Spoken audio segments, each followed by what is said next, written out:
Welcome to Season 4 of Solidarity, a student-run podcast sponsored by the Resource Centers here at UC Santa Cruz, highlighting social justice and resources at the college level. I'm Andrew, he, and pronouns. I'm Mango, they, them pronouns. And we're your co-hosts this season. We're joined by Autumn, who is the ARC director. And would you like to explain anything else about yourself? Sure, yeah. So my name is Autumn. I use she, her pronouns, and we use a lot of acronyms on this campus. So for those of you who don't know, ARC is AARCC. That is African American Resource and Cultural Center. I'm also an alum of this campus, so I graduated from Kresge College. Great. So to start things off, it is fall quarter, it is week 2, people still gravitating towards whatever they feel like doing and getting accustomed to classes and meeting new people.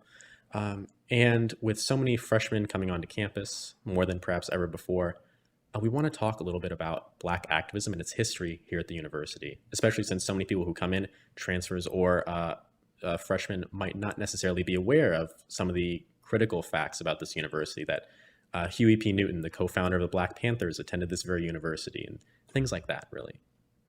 Can you speak to any of those as your time throughout your experience here at UCSC? Yeah, sure. I think I can start with that historical lens of, when I was a student here, I was in the social sciences as a sociology major, and I also took creative writing poetry classes. And so it was through actually a lot of independent historical research that I found some of this knowledge. I think sometimes we see those flags and it's like famous alumni, and it's like Andy Samberg or Maya Rudolph, also a famous Black alum of this campus.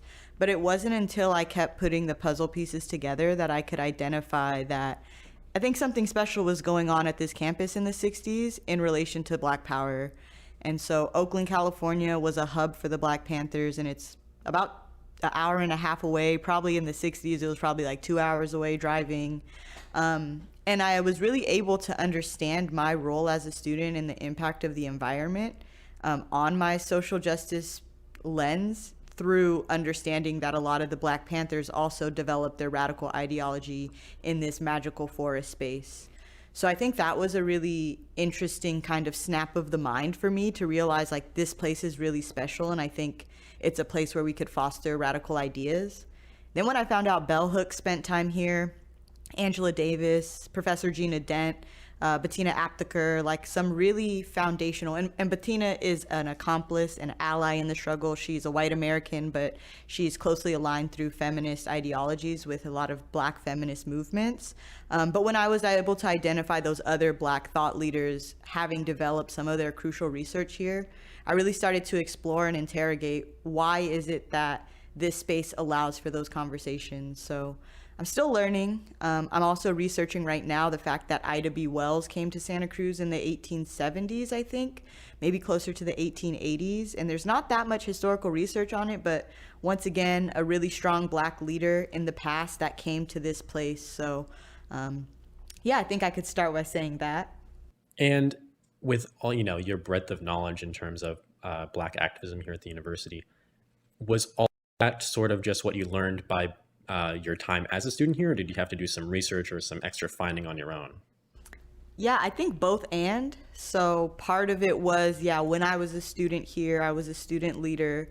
I'm a shout out my spaces. I was a part of the SOMECA space, which is the combination of SOAR, Student Media and Cultural Arts and Diversity. And so I worked at SOAR. I was in a student org. I was also a part of the Cultural Arts and Diversity space through ATAT, which is the African American Theater Arts Troupe, and Rainbow Theater. And so through those different programs I was a part of, I got to go to different events. And often as a Black student, we would also have mixers. So for example, I'm thinking of the MLK convocation, where then as a Black student, I was able to talk to Professor Gina Dent and talk to Angela Davis and hear a little bit about their time here. I also think back to the ABC conference, which is the African, Black, and Caribbean Student Conference.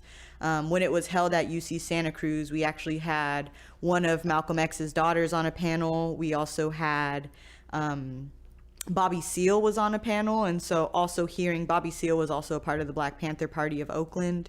And hearing some of those perspectives also amplified to me, what did it look like in 1970 to be in this space? So it was really me taking different crumbs and croutons of what I would hear from guest speakers, maybe certain articles that I had read in my class, and putting those pieces together.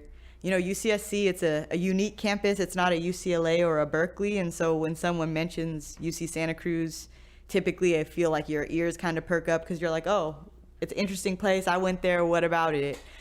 So that's what I learned here. But I think also after I graduated, I continued to pursue understanding of California history.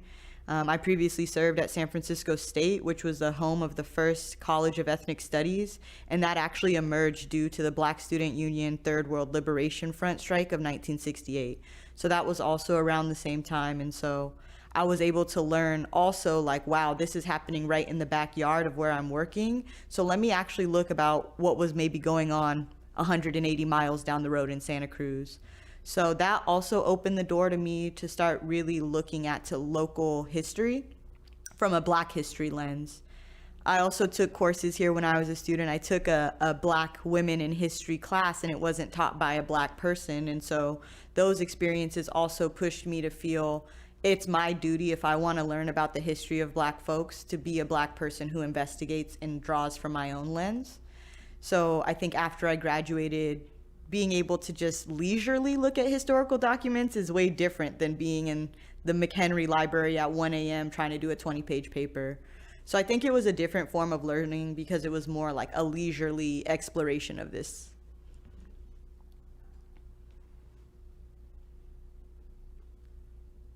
I also think when I was going in to apply for this job, so for those of you who are listening, thank you again for listening and continuously supporting our resource centers. But I was asked to do a presentation about, what drew me to this job. And I thought it was really imperative to amplify that Santa Cruz history has Black history, whether it's up on this hill or down in our city. We have London Nelson, who donated a lot of money, which allowed for the Santa Cruz School District to start, and he was a formerly enslaved Black American. And he only just got justice in the proper saying of his name, maybe in 2019 or 2020. And so as I prepared my presentation to apply for this job, I also looked deeper into the Black history of Santa Cruz, because I think the Sankofa principle is something that really grounds me and aligns me. And what that means is go back and fetch it, or look to the past to move to the future. And so everything I do in this work, it's imperative that we understand how people have, one, done before us, and what has happened before us to move forward. So I think also pursuing this role allowed me to have a deeper exploration of Black history, Black leadership in Santa Cruz. I really love to hear about like how you did a lot of like studying. I think when people think about Santa Cruz, it's often like, I know for me, I'm new to Santa Cruz, so I often think about it as not having Black history, like because of its like whiteness. So that's been really beautiful to learn about. Yeah, and I think something I can note of that is I can't say for sure that Santa Cruz is a sundown town / was a sundown town, but we all know the vibe. We know that it has not been particularly friendly for Black folks in this area, and some of our mountain towns are still sundown towns. I would not be in Bonnie Doon after dark alone, and I'm sure a lot of my fellow Black faculty and staff of Santa Cruz have the same disposition. And so I think that's another element that should be amplified, that it's not necessarily the absence of history, there's a very dark history. A lot of Black folks did come out here during the same time that Chinese immigrants and Chinese American folks were building the railroads. But I think those narratives get suppressed because there was so much going on. That was also the time of the missions. That was also around the time of the gold rush. And so I think Santa Cruz being a very happy, sunny, mountainous, bubbly place, we don't necessarily always want to talk about the lynchings of Chinese Americans on Water Street, right? And so I think you really do have to do those deep dives. And I also want to name that the history of Santa Cruz in regards to Black Americans is not always dark. There is light. Like I said, London Nelson, he was well off enough that his money started the school district, and he was a formerly enslaved person. Ida B. Wells came here, and what I actually found was that some white folks of Santa Cruz messaged her. Well, not messaged her, this is the 1800s. They sent a telegraph, or they sent a telegram, or whatever it was at the time. But there is a newspaper clipping that is like, please come see us. And this was around the same time that she had to flee the South to Chicago because of what she was writing in her journalism. And so that's tenacity. There's positivity that also shows it in that. And so I think it's really our duty to also extract the positive history, even though it's a little harder to find. I totally agree. I think that as a student, and from my student perspective, there can be a little bit of a disconnect between somebody who's on UCSC grounds versus in the city and walking about and thinking about the city itself. I mean, Mission Santa Cruz is still up. You can still visit it, and it's a lot more than just a mission. It's a reminder, and it's a landmark of not good things in that way, right? And it's really interesting in that sense how different UCSC can feel from the actual city. Do you think you would have built up such a wealth of knowledge and experiences you have if you perhaps went to a different UC? You know, I laugh at this because I work with a lot of, in the past, I've worked with a lot of high school groups. Some of you listeners might have been some of my youth that are now Santa Cruz students and have always heard me say this same thing of, I didn't always enjoy my time at UCSC, but when I look back, I don't think I could have imagined going to any other university and developing the radical ideologies that I have. And so I think this campus is really unique in providing that space.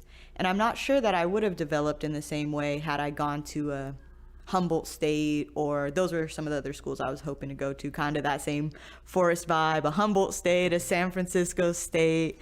But even if I stayed back in my hometown and went to Cal State LA, or even went to Santa Monica College and just got an AA degree, I think some of the foundational things that I learned here were from legitimately being here.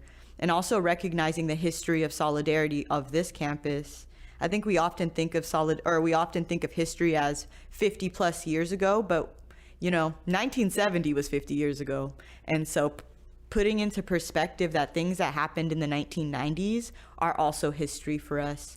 So I think about when E Squared was formed, and that was a result of Filipino students being attacked during their SIO weekend, and student leaders coming together to form a coalition that had Latinx, Black American, Asian American, Native American students coming together to support their comrades in the struggle and really building a coalition. That happened in 1999. And so I think about things like that as well. When I think about how I digest history from this campus, is there's very recent history that also really impacts the way think in the way that I consider the world.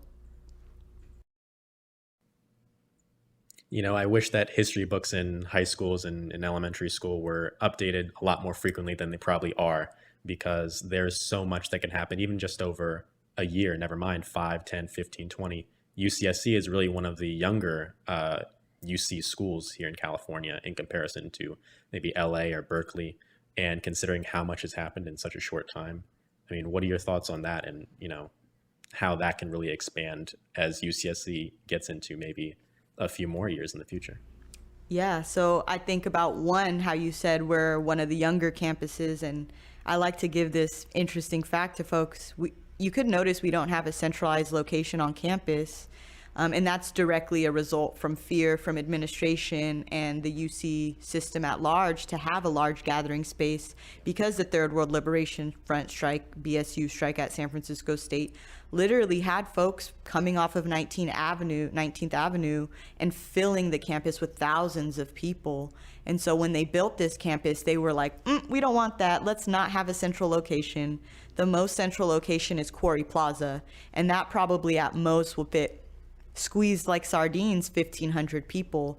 And so I think that is something to note when we look at the radical resistance that has emerged from this campus, because despite that, we saw the Cola strike, we saw the Wildcat strike that happened. We've seen strikes before, we've seen actions, and we've seen movement. And so I think this campus, despite being young and despite there being elements that maybe the University of California system in the 1960s thought would prevent some of this radical organizing, still in fact took place.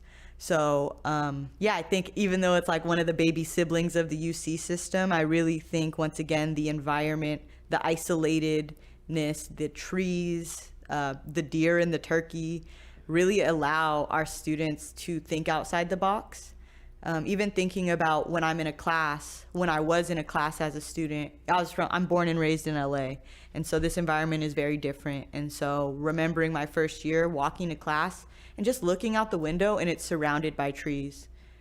not something that I had ever experienced before in my life. And so I also think that shaped the way I was thinking, because the environment shapes the way that you perceive. And so I think this campus, once again, just hearkening back to that, has had that tenacity to really push forward through some of the structural things that would prevent actions from taking place to find creative ways. I also think about the ways in which some of our Black leaders, just to kind of circle back to the Black leadership part of this campus, really had to be innovative. When I was a student here, it was actually called ABSA, the African Black Student Association. BSU was Black Sisters United at the time. And so after the Kerr Hall reclamation, I believe that is when our campus switched over to having a Black student union. But I remember when I was a student, the ways in which our Black student organizations would come together were very dynamic. We had leaders who were running an SUA. Tiffany Dina Lofton is now a nationwide activist. Wisdom Cole, also a nationwide activist with the NAACP, as well as Sierra Javed Gordon, who's a nationwide activist with the NAACP. And those were all folks that we were really in the struggle together, finding unique ways to feel seen and heard. Our campus population for Black students is less than 5% now, but closer to 5 than to 1. When I was a student here, it was ranging from 0.8 to 1.3. And so you have to imagine then, what does it look like to try to organize and have mobilized action when our population is so small? So thinking about that as well in regard to the environment and how we can move, because ultimately we saw what the Black students did at Clark Kerr Hall.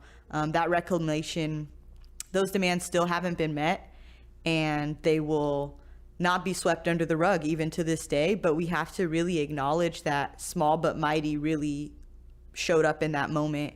Accomplices showed up.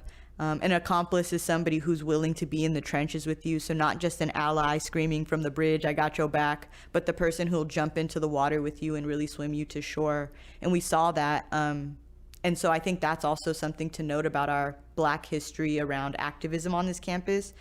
Sometimes we have to do it on our own, but oftentimes we've had those allies and accomplices who can really help us through the struggle. And sometimes we've had to kind of lose some of the allies and accomplices who couldn't decenter. So I think there's so many moving parts, but I wanted to name those 3 folks because when I was a student here, we were really working together in the trenches, doing activism across different fronts. And now, you know, Wisdom was integral in submitting messaging to the president about the student debt relief. You know, something that I really appreciate here at the university is that student activism is not just something that you can just hear about or is just, you know, floating in the wind, but it's really something that you can visualize and actually see, especially nowadays with the Rosa Parks African-American themed housing as well. And even from, as you nicely analogized, the trees in the forest and how different this university really is. And it makes you feel like you're in a really special place. I mean, I don't know about everybody listening or the people I'm with here, but I appreciate every single day when I'm walking to classes and I can just touch all the redwoods in the whole forest, it seems like. And I think that is, at least to me, a reminder of the strength or even, you know, the solidarity that students can have in a place that is designed to break up student activism at that level. So what are your thoughts now as a faculty or as a staff member, excuse me, and how maybe your mindset has either shifted or grown to now foster the next generations of incoming student activists? Yeah, thank you for that question, because it definitely has. I think one thing to note is like what you were mentioning about the legitimate environment here. I think as Black Americans, it's imperative that we take ownership and control of our relationship with this land. The relationship can be really painful for us in a lot of ways, but we also have to acknowledge that through the stewardship of enslaved Black Americans, this country really has ushered itself into the 21st century. And that was building on the stewardship of Indigenous people for thousands of years prior. But I think there has been such a disconnect between our community and the land at times that I think that's something that I really see now as such a strong part of our movement and such a strong part of our activism, because if there's no earth, there's nothing for us to even have, to do, to be. And so I think one, recognizing that our connection with the earth is also sacred, and that it's healing, and that it allows us to reconnect and reground into a more humanized disposition versus always being on the grind and being on the struggle and always trying to find a solution to a problem that's in front of us. So I think that's one thing. When I was a student, I didn't have that mindset. I was grinding. I was going to where I needed to go. I was going to the meetings. I was up at night, so it was dark. I wasn't seeing the trees. I wasn't seeing the ocean.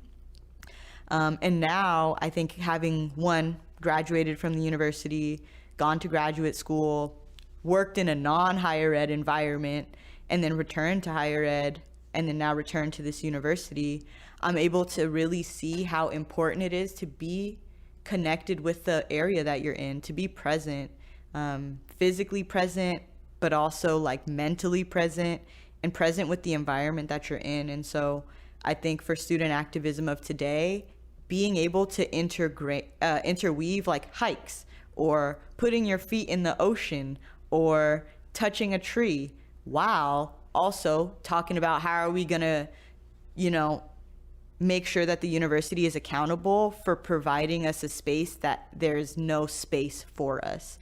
So recognizing there's an imperative need for us to tap into the nature around us in order to even move through the struggle. So I think that's one thing that's like really been prevalent, I guess, in my return to Santa Cruz, of like, wow, this is a very healing environment.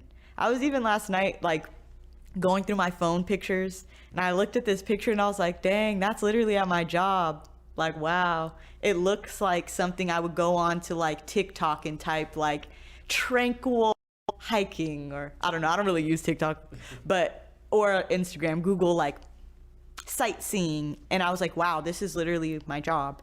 And this is also literally the environment that you all are often in between 2 to 6 years. So just taking that moment to pause for the cause and be like, whoa, that is a banana slug, and that has no known predators, and it's tenacious and doing all of this stuff, and I simultaneously are sharing space with that creature. That's one part of it. I think the second part of it is really me as a person recognizing, like, although I was at this university about 10 years ago, the struggle has changed. Housing was difficult when I was a student, but it wasn't this difficult. Food insecurity was not on the same level. These basic needs are things that you all have been growing up with since your adolescence, like the lack of these basic needs being provided. And that's something that's really come to the forefront of conversation. And I think that is where I need to step back and humble myself as somebody who's in the struggle, and recognize that's not what I was having to deal with as an adolescent transitioning into college.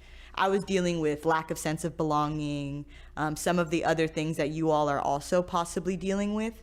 But I think there's some basic things that I need to recognize, like, wow, this is really a time that you are working really hard. So how can I serve you? How can I make things easier for you to move through the struggle, versus how can I put forth the template that I moved through, because my template of survival is going to be different than the template of survival. And arguably we want to move from a template of survival to a template of thriving, through a template of being my best version of myself at every single minute and not feeling guilt about it. So I know that was kind of a round of the way description to basically describe, I think, one, tapping in with your environment that you're in is so imperative in healing, and recognizing like you belong here and you do have the ability to connect with this land and it's your right to, while simultaneously also, of course, recognizing the indigenous stewardship that took place for thousands of years before Europeans came here or brought our ancestors here. I think the second part is recognizing day to day. So how does that look when you also need to take care of yourself? You can't do things with an empty cup. And I think when I was a student, that was so not the messaging that we were giving each other. We were like, grind, grind, grind. If you're not grinding, what are you doing? And I think recognizing that that might still be subconscious messaging, but we need to actually eradicate that messaging and be like, the number one priority is humanizing.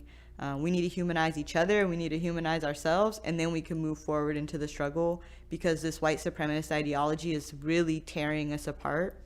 And so participating in the struggle, or ultimately decolonizing in a truly verbal way where it's action based, is to really shed away a lot of those ideologies of grind culture. So I think that's part 2. And I think part 3 is like trusting that y'all are the experts as well. I had some wonderful leaders when I was a student. I was able to work under Sayo Fujioka at Someka, and I felt like she really demonstrated to me what it looks like to just sit and listen and provide support when called to. And I think that's the thing I would want to share to students as well, is like, we're listening to you because we want to be with you in the struggle, and we actually want to walk by your side, and we trust the decisions that you suggest. Now, we're probably more accountable on a lot of ways, so there's some things that we're going to have to be like, maybe we could try something different. But ultimately, the innovation comes from the youth, and the youth are the future. And I define youth as anybody under 30. So I think college students are youth, and our youthful dispositions allow for us to really envision a future. We can't get out of dystopia until we imagine a utopia. So I really, I guess, want to leave with that message.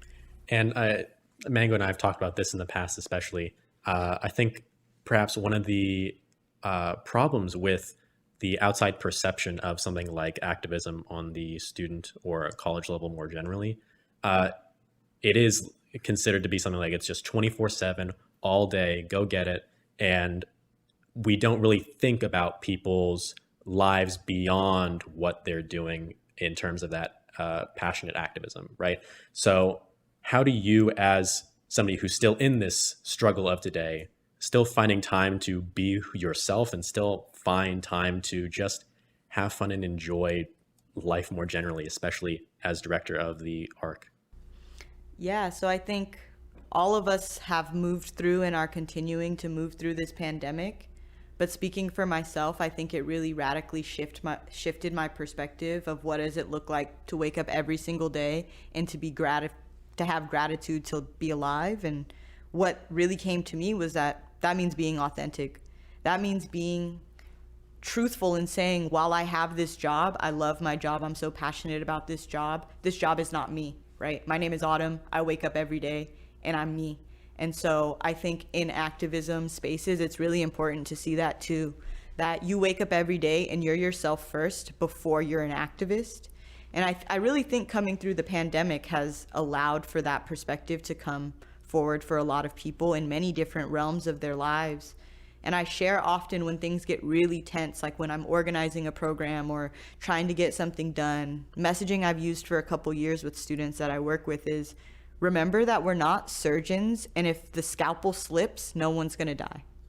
So what that means is, if the memo of understanding had a couple of typos on it, sorry for my lack of oversight or review. Next time we'll make sure it's good, and then it's done. It's not a cloud that lingers on us. We can continue to move on and have a life beyond small mistakes and snafus. And so I think for me, something that has been really prevalent is recognizing I'm my best self when I'm myself. So being able to find those moments to be like, look, I'm gonna be loud. I think one thing I wanna push on this campus is it's so quiet. And a lot of us are not from places where it's so quiet. That's something even in my life living in Santa Cruz I deal with, where I start tiptoeing in my own house and I'm like, actually I'm not gonna do that. Why should I? Why should I be quiet in a space that's not a library? There's no quiet study sign. I'm outside. So be loud. Like, don't make yourself small. And we don't realize that things like that impact us every day and they make us exhausted and drained. So I think I'm going to need you to repeat the question again to make sure I'm on the right track. But I think ultimately something for me as I'm continuing to navigate this is to stay tapped into my most humanistic things that I love. I love Star Trek. I love science fiction. I love reading. Every single day. There's probably 2 days max go by a week that I don't watch an episode of Star Trek, even if that means I literally turn it on and immediately close my eyes. But that's something that sparks joy for me. And so making sure that I make time to prioritize what sparks joy for me, because you wouldn't believe when you start making time for things, you have time for things. So seeing my partner, hanging out with my cat, everybody kind of knows my go-to thing is like, the week is done and I was on my recliner. And when I say I was on my recliner, that's literally code word for the computer is closed, work is shut down, I'm in my zone. Maybe I'm crocheting something, maybe I'm watching Star Trek, maybe I'm just like staring into the sky thinking about Ida B. Wells living in Santa Cruz. But that's something that I chose to do because I wanted to. And so I think really reclaiming, like our good sis Maxine Waters said, reclaiming your time. Reclaiming your time and not always thinking about the things that you think you should be thinking about. You could think about those in the allotted time, Monday through Friday, or your Saturday study day, the day before your meeting. But ultimately, there is time that you can carve out and literally think about bullfrogs or whatever your jam is, because everybody has a jam. And I think that's also a beauty of Santa Cruz is I found that everybody in the world is a nerd for something. That could be fashion, that could be science fiction like me, that could be bird scooters, going fast, adrenaline, whatever it is, but everybody has a thing that sparks joy for them or is their quote unquote nerd thing. And this campus is actually very open. I think the campus community provides a lot of space for you to find your nerd space. And so I think that's another thing is, yeah, you can be in a lot of politically charged organizations, but maybe you want to join the LARPing club, live action role playing. I didn't even know what LARPing was until I came to this campus and literally saw somebody at Porter Squiggle hitting another person dressed up like a knight with a soft sword. And I found out about live action role playing. And so you could start a club around anything. And I think it's imperative to not wrap your lifestyle around your organizational passions, your academic passions, or your work passions. Absolutely. I think that for myself, especially on campus, I do try to find ways to make sure I'm still in the present moment and I'm still focusing on myself. And that can be as little as, maybe if I'm trying to race to class to get there on time, I might just stop and just look around and I might just see what's out there, because sometimes if you're just in the zone, you're just going through it day by day, you kind of lose sight of the gorgeous campus around you that it can be, really. I'll use Eastfield for running, or I'll hit the gym, things like that. And those are all ways that I can improve myself as a person and improve my own comfortability in myself, right? Mango, do you do anything for, personal care in that regard? I have discovered I'm not much of an outdoorsy person, so I'm not as very, oh my God, this campus. I really miss the city and I miss cement. But I think for me, a lot of the ways that I ground myself are in relationship to people and knowing about them. Same here. I mean, I think, one of the reasons of even having a podcast like this is because you're not really going to hear about Angela Davis and Bettina Epetker through, calculus with applications, right? You're not going to hear it by going to your normal history class or your normal STEM class. You're going to hear it by talking with people, by getting to know the campus, its individuals, all the life that's around you, both the people and the trees and the deer and the bucks and so forth. So, I absolutely agree with you. And I wanted actually to jump back on one thing just around, Black activism and Black leadership on our campus. And I think this can really apply to not only Black Americans, African or Caribbean folks, but also folks who have been impacted by white supremacy generationally, that because of generational trauma, we're often already wound up and we don't realize it. There's so much that has attacked our ancestry or even, our own parents or even ourselves that we can't identify, that we sometimes have high levels of cortisol, which is the stress compound that's in our body. And so I think sometimes another thing I wanted to name is sometimes we got to tap into those generic self-care things, right? Grounding and anchoring, stopping and being like, what are 5 things I see right now? 4 things I hear right now? 3 things I smell right now? 2 things I can taste? And 1 thing I'm happy about in the moment. And literally working to reduce our own cortisol levels, because I think also those allow us to identify where we spark joy. Just like Mango was able to say, the forest really isn't it for me, but I love cement, I love the city life. And I think it really takes a more grounded or stasis mindset to realize what you like and what you don't like. And so I think that's also an important thing to note is like, not everybody's cup of tea is everybody's cup of tea. And so once again, you don't have to like getting the little dirt in your hair, you know, because I like the outdoors, but I don't like getting dirty.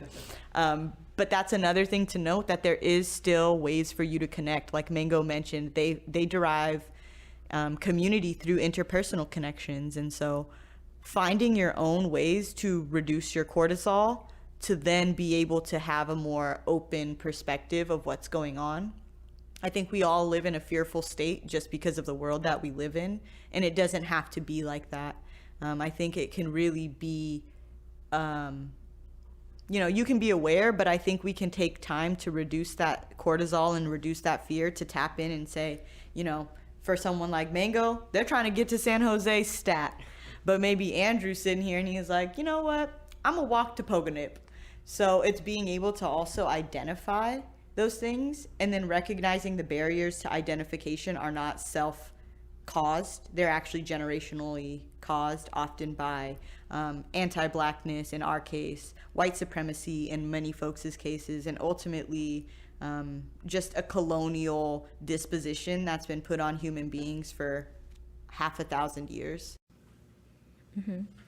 And I think that reminds me a lot of something that you've talked about previously, when it comes to even like the idea of what activism organizing looks like, you know, and a lot of the time when thinking about it, it's thought to be like being out in the streets physically, or doing like physical activism the way that you see it in the like the documentaries and in history, whatever.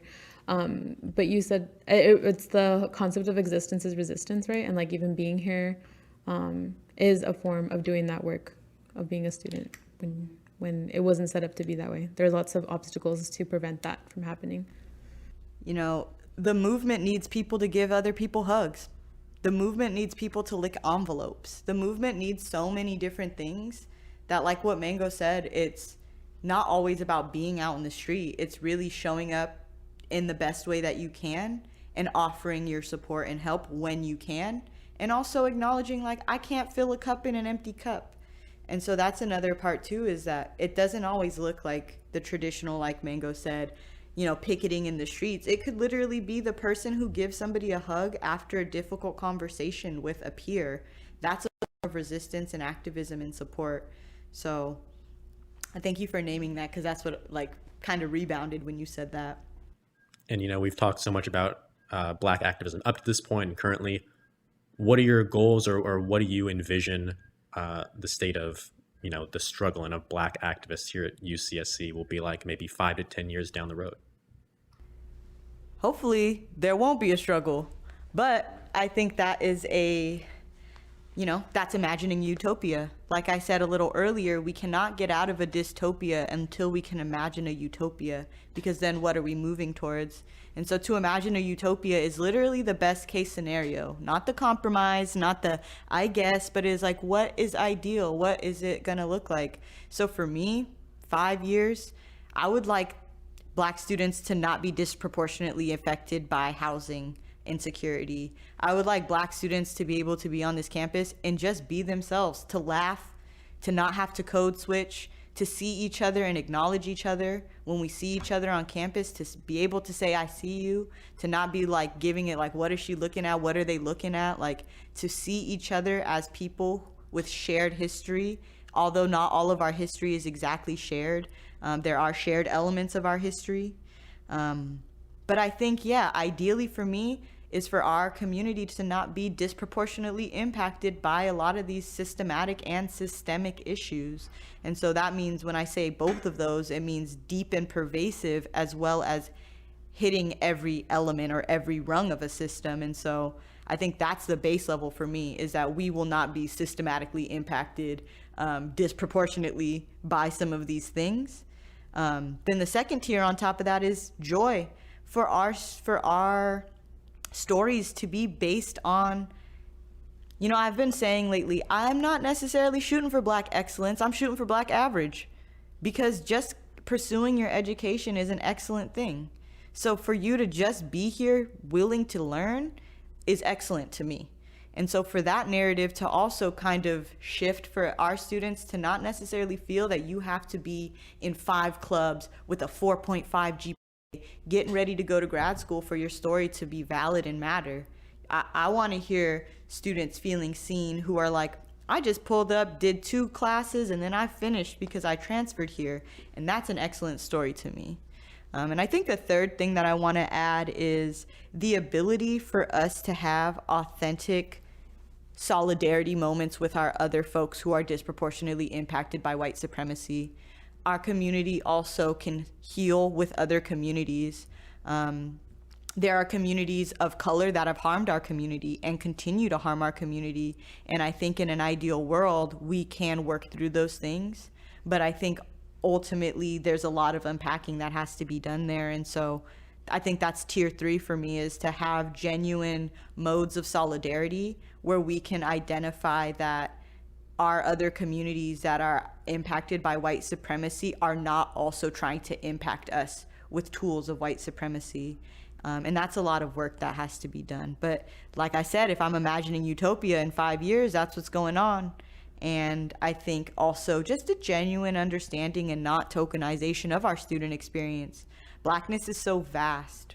You cannot even in one, I believe, if I sat here and started talking and I talked for a century, I still couldn't encapsulate everything that being a Black person in this world means, because it's so vast.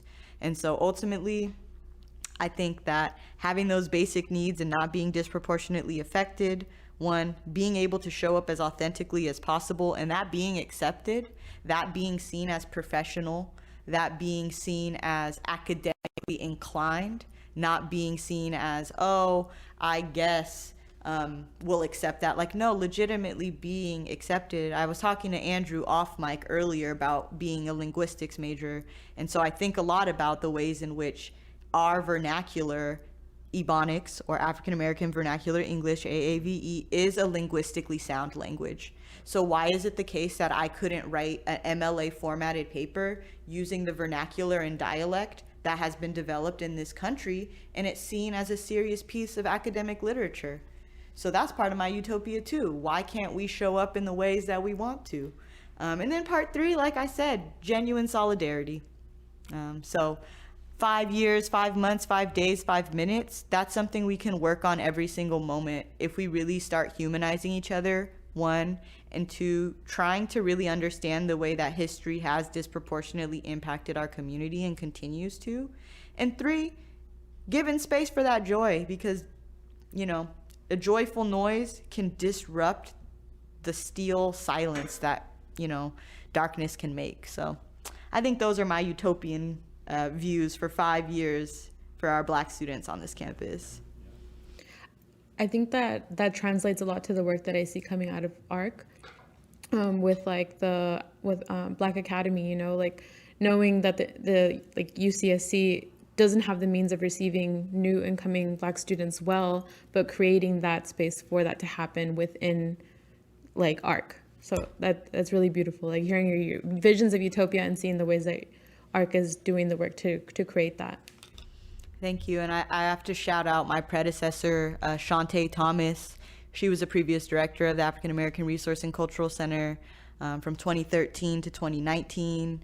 Previously, Sister Paula Powell was the inaugural director. And so I really stand on the shoulder of those giants who created this avenue for me to really slide in and be like, okay, these are the things I want to implement, when I know there was so much that those 2 women have had to fight for. I also want to shout out Dr. Aaron Jones, because he was part of the foundations of Black Academy as well. And I think Black Academy really fits into another ideology that I take into this work, which is harm reduction, right? Like, we know that our students are going to come to this campus and they might experience things such as housing insecurity, advisors or professors that don't listen, or just general not understanding how to navigate things. And so while we don't have every answer, if we could take a harm reduction approach and try to show as much as possible, that just makes things slightly better for the next person. So, but yeah, I think it's really imperative to name that these things are things that I'm just considering. I have yet to get to my things that I want to really implement and execute, but for now, I know showing up and being in community and knowing as many students' names and looking them in the eye when I see them on the street, those are some contributions that I can claim. Well, it has been a pleasure talking with you and being able to hear all about the wealth of knowledge, not only that you have been able to experience, but also of Black activism here at the university. I mean, there's so much that's already happened, and there's so much that I hope will continue to happen in terms of getting students out there, getting voices heard, and so forth. So, Autumn, it's been a pleasure talking with you. And before we go, is there a word or a phrase or maybe a sentence that you'd like to leave us with to describe the history of student activism here at the university? Yes, and I never follow the rules, so before I do that, I'm gonna do a shameless plug. Well, it's not a plug for me, but if you are interested in learning more, previous graduate students and students actually put together an exhibit that's in the university archive, which we all have access to as affiliates of this university, about Black activism on this campus. So even if you Google, I'm a pro Googler. Google UCSC library Black activism. It will come up, and it's actually a virtual archive, and there's so much knowledge and data available for us, for anybody to learn more about the history of our activism. So I wanted to do that little shameless plug. And Andrew, can you run it back and ask me the question one more time, please? When you think of student activism here at UCSC, both past and present, what's a word or maybe a phrase or a sentence that comes to your mind to describe it? I'm gonna go with the one that I feel it's a little cliche, but I'm gonna just say unique. And I say unique because I want us to really think back to 1965 when we were really coming up, 1967, and recognizing the fervor that it really took for those folks from Oakland, California to come down to this wooded area. And even in 2022 or 2010, 1990, that is such a unique jump to make, to decide to come to this campus. Everybody made a decision to come to the land of the banana slugs, which is a very strange and unique thing. So unique, different, also powerful. Okay, I did want to add, you were talking about the digital archive, see you when I see you, right? Okay, I just wanted to make sure that's recorded. So I don't know if things could get linked on Spotify, but it's the See You When I See You digital archive. But yeah, thank you, Autumn, again for being on the show. Thank you, Andrew and Mango. It's been an amazing hour spent with you, and it also is really awesome to see y'all in the space. So I'm really fortunate to work with Mango and Andrew and even you, Yao, here in the resource centers. So it's just a blessing, and I'm grateful to continue to share space with y'all. Thank you to everybody listening for season 4, the first episode of season 4 for Solidarity, for your cup of all things UCSC. We'll see you next time. The opinions and views